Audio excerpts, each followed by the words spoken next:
बिहार में 2014 का फॉर्मूला अपनाया तो बीजेपी की बढ़ जाएगी टेंशन। एनडीए के 5 दलों को मनाना आखिर कितना हो रहा है मुश्किल। चलिए आपको इस वीडियो के जरिए बताते हैं। इस वक्त आप देख रहे हैं प्रेस जागरण और मैं हूं आपके साथ स्मृति विद्यार्थी। बिहार में दोनों सियासी धड़ों यानी महागठबंधन और एनडीए का स्वरूप लगभग आकार लेता नजर आ रहा है। वहीं महागठबंधन में जहां राजद, जदयू, कांग्रेस और वाम दल शामिल है, वहीं एनडीए में अभी भी कई दलों के औपचारिक तौर पर शामिल होने की राह देखी जा रही है। वैसे इस गठबंधन में अभी बीजेपी और पशुपति कुमार पारस की अगुवाई वाली राष्ट्रीय लोक जनशक्ति पार्टी भी शामिल है। तो वहीं उम्मीद की जा रही है कि चिराग पासवान की अगुवाई वाली लोक जनशक्ति पार्टी, उपेंद्र कुशवाहा का राष्ट्रीय लोक जनता दल, जीतन राम मांझी का हिंदुस्तानी अवाम मोर्चा और मुकेश सहनी की वीआईपी भी देर सवेर इस महागठबंधन का हिस्सा बनने को शायद तैयार हो जाएगी। आपको बता दें, इन 4 दलों के नेताओं ने एनडीए में शामिल होने का औपचारिक ऐलान अभी तक तो नहीं किया है, लेकिन क्योंकि ऐसा कहा जा रहा है कि बीजेपी पर दबाव बनने की कोशिश कर रही है चुनाव 2024, तो उसमें उन्हें अधिक से अधिक सीटें मिले, इस वजह से वे गठबंधन के जोर पर काफ़ी तवज्जो दे रहे हैं। आपको बता दें, बीजेपी भी इस बखूबी जानती है कि इसीलिए उन्हें बहुत ज़्यादा हाथ पैर नहीं मारना पड़ रहा है। जनता को यह संदेश देने में लगातार जुटी है कि महागठबंधन के पक्ष में सभी दल या समुदाय नहीं है।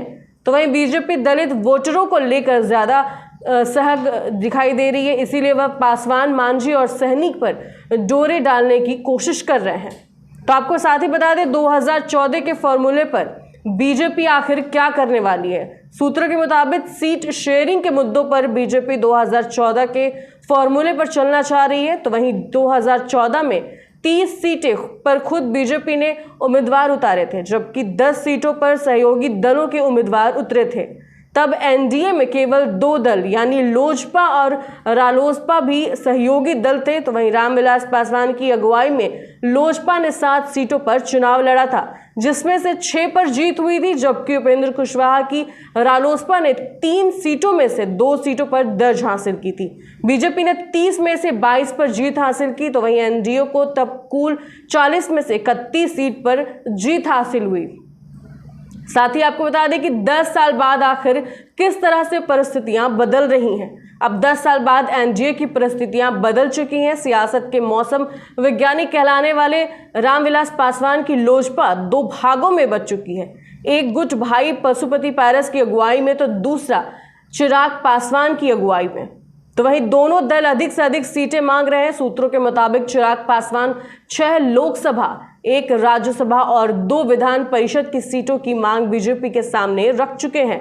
तो साथ ही बीजेपी को पता है कि पासवान समुदाय के करीब 5% वोट बैंक पर उनके चाचा पशुपति पारस से ज्यादा चिराग की पकड़ मजबूत है। इसीलिए संभव है कि बीजेपी पशुपति पारस को छोड़ चिराग पासवान के ज़्यादा करीब नजर आएगी और उन्हें 6 सीटें मिलने में मुश्किल नहीं होगी, क्योंकि 10 सीटों के अंदर ही 5 सहयोगी दलों का निपटाना है। अब एनडीए में लोजपा के 2 धड़ों के अलावा 3 और दल शामिल हो चुके।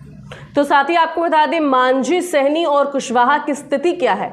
यह भी संभव है कि बीजेपी सभी सहयोगी दलों को 2-2 सीटें देकर सभी को समान भाव देने की कोशिश करे। अगर ऐसा होता है तब उपेंद्र कुशवाहा और जीतन राम मांझी बीजेपी से बिदक सकते हैं, क्योंकि 2014 में जहां कुशवाहा 3 सीटों पर चुनाव लड़ चुके हैं, वहीं मांझी 2019 में महागठबंधन में रहते हुए 3 सीटों पर चुनाव लड़ सकते हैं।